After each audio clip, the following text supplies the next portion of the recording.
couple of exercises on the floor that we look at, these reverse cycles and these upright leg kicks, right?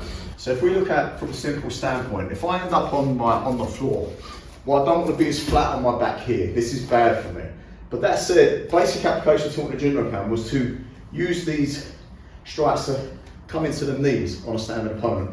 If he comes closer still, we obviously have target area changes. If he comes closer even still, then I can start to up kick towards the chin, or the straight leg kicks come likewise, right? So what we want to be is actually on our side. So another way we can train these exercises, which will give you a very different feel for it, is as well as flat on your back, do a few reps, and then perhaps look at same thing, rotate, same thing. Likewise with this one, I come here, I go on the 45, I go here, go on the 45. So I'm getting those changes of angle because this will play more into what we're going to talk about here. So anytime Tim's here, I want to be looking at getting an attachment point on this lower foot and getting an attachment point on this knee here with my top foot. And what I'm looking at doing is opposite motions. So when we do our reverse cycle, essentially what we're doing is pushing with one, pulling with the other, and we're going to build upon this from different positions. His job will always be to try to beat my legs. So anytime we end up on the floor and he's standing, I need to get feet in front of him. Ideally not on my back, ideally I would go here. From here I can kick, from here I can anchor, start to take balance, and now start to kick up with this as well, okay?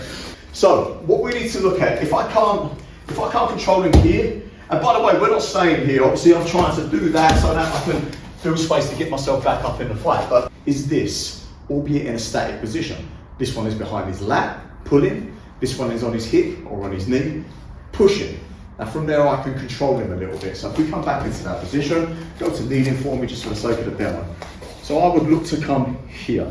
This one guarding here, if he tries to move that way, I track that with that. If he goes to go that way, again, I'm kind of allowing him to pull me. So as he goes round, my anchor point here drags me. If he goes that way, my anchor point with the top leg comes here. From there, I can hit him. If he goes to hit me, difficult because he becomes off balance. And it's all through this top leg, okay? If he starts to move that way, and he's too fast, I can't follow him, what I would have to do is change my position to here, right? So as he moves from one side to the other, like a steering wheel, like we were doing in that initial exercise where we changed it from straight lines to angles, I track him, it changes. I track him, it changes, okay? And this is going to be our position essentially. So all we're going to do from there is a little drill. So he goes to kneeling, we're going to start in kneeling. I start here, I get attachment points here. I feel quite good here, okay? Let's say he's good, let's say he clears that knee out of the way. Okay, he pulls that here, and now he starts to advance it to try to get strikes on me. What I would look to do here, feet on his hips, and I will catch his biceps here. Let me remove you 1 second. This position, let me stand it up. This position, you guys remember this exercise that we covered in the last video. This stance equals controlling him here. Come again, mate. So he's in these, he's beaten my initial guard, he's cleared that knee, he starts to advance in to try to strike. My feet are on his hips. As soon as he starts to do stuff, I need to track his triceps onto my shins.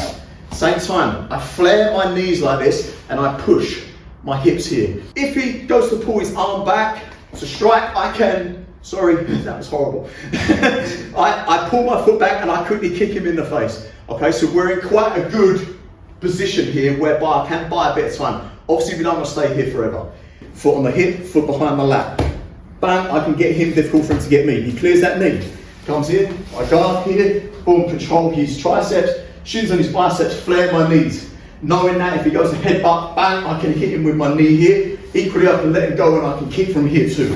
He gets to standing, it's the only thing he can do from here. He gets to standing, I extend my hip here, I'm quite happy here, he can't get me, I've got his hands anyway. From there I can look to kick, from there I can look to come here and then take him out. And now, again, we come to this. So see, this whole thing is built around this simple exercise.